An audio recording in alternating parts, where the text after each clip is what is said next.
couple now suing Wal Mart after they lost custody of their 3 little girls when a Wal Mart employee turned in their family photos of bath time, calling them obscene. We're going to talk to the couple live in just a moment, but first, their story. Anthony and Lisa Damari went to this Wal Mart in Peoria, Arizona to get their family vacation photos developed. But an employee there quickly raised a red flag. Mixed in with the 144 snapshots were 8 pictures of their 3 little girls playing during bath time. The girls, then 18 months, 4 and 5 years old, were partially nude. The Wal Mart employee called police, who decided some of the photos could be child pornography. Despite pleas by the Damaris that the photos were innocent shots of the kids goofing around at bath time, Child Protective Services removed the 3 girls from their home. But a medical examiner found no signs of abuse, and a judge ruled the photos were harmless. The authorities need to prove intent on the part of the parents, some sort of sexual intent. And once a judge reviewed the situation, I think everybody agreed that there was no such sexual intent. After a month, the girls were returned, but the damages were done. Lisa was suspended from her job at a school for a year, and the couple says they were put on a list of sex offenders. Now Anthony and Lisa are fighting back with a lawsuit against Wal Mart and the city of Peoria. And joining us now from there in an exclusive interview, Anthony and Lisa Damari is actually how they say their last name, and also their attorney, Dick Treon. Thank you all 3 for joining us this morning. And Lisa, let me begin with you. This happened a year ago. The photos were taken in August of 2008. For a time, you didn't have your 3 little girls with you. You do have them again. How are they doing, Lisa? We have... They're doing really well, I think, considering what's happened. But sometimes we don't know the effects that children experience and are undergoing when they've been through something like this. Occasionally, my oldest has a lot of anxiety about going over to other people's homes, her family members who she's very close with, and they talk about it sometimes. They refer to it as the stranger's house. I know it's been a difficult year for everyone concerned. And AJ, take us back, if you will. You take their digital photos. You take the memory stick into Wal Mart. Tell us what was on that memory stick. There were over 100 photos. Yeah, there was, like you said, 144 photos. The majority of them were from a vacation that we had taken with a bunch of our friends in San Diego. The photos that were in question, I believe of the 13, only 2 of them were from that vacation.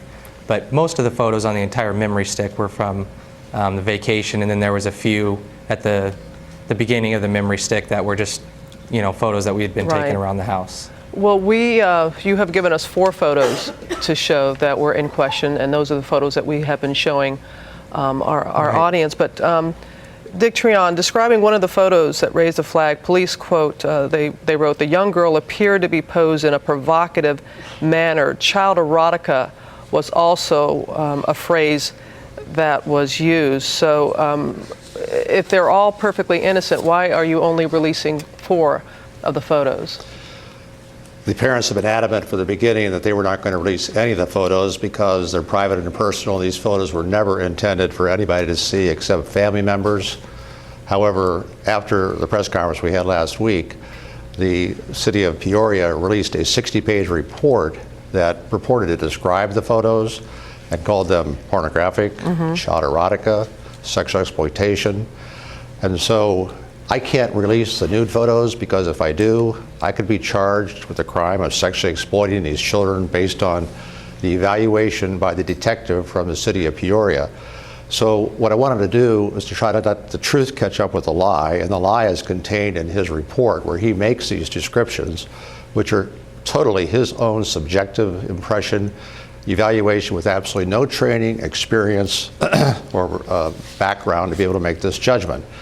And so I got Lisa and AJ's permission to release 4 of these photos, which he labels, and I hope your viewers have seen them. The pictures of the father he calls pornographic and child erotica, and the daughters child erotica and pornography. So in evaluating what the city and the state have said regarding what this couple has done, since I can't show you the nude pictures, we'd ask you to at least take into consideration the qualifications of this person who has labeled these photos as in the manner he did, in evaluating whether he's qualified or competent to render the opinion he did. Beauty is in the eye of the beholder, they say, and perversion is in the eye of the viewer. And you can look at these 4 photos and infer for yourself what the accuracy level might be for the other photos that we can't show you in terms of his determination that they constitute child erotica and pornography and exploitation of these children. Yes, sir. Thank you for that. Lisa and AJ, can you understand why there may have been some concern on the part of the person who originally saw these photos? AJ? No, I don't understand it at all. They're photos that 95% of the families out there in America have these exact same photos. There's nothing to them, so from the beginning we haven't really understood why this has happened, why it's gone on the way it did. And Lisa, I know that you're a teacher, you work in a school, and for a time you lost your position. You and your husband were placed on a sex offender list even for a time before being taken down. But you are back. You're back working. What is your message for families this morning who take some photos but what is your overall message, Lisa?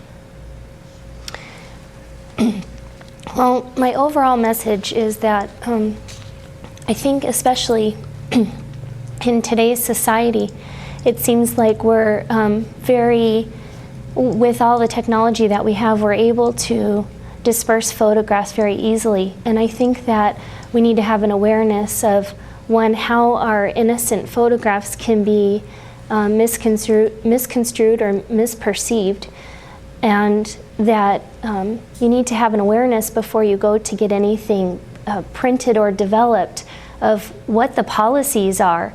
And as in our case, there was nothing that was displayed for us that somebody would be censoring our photographs at Wal Mart.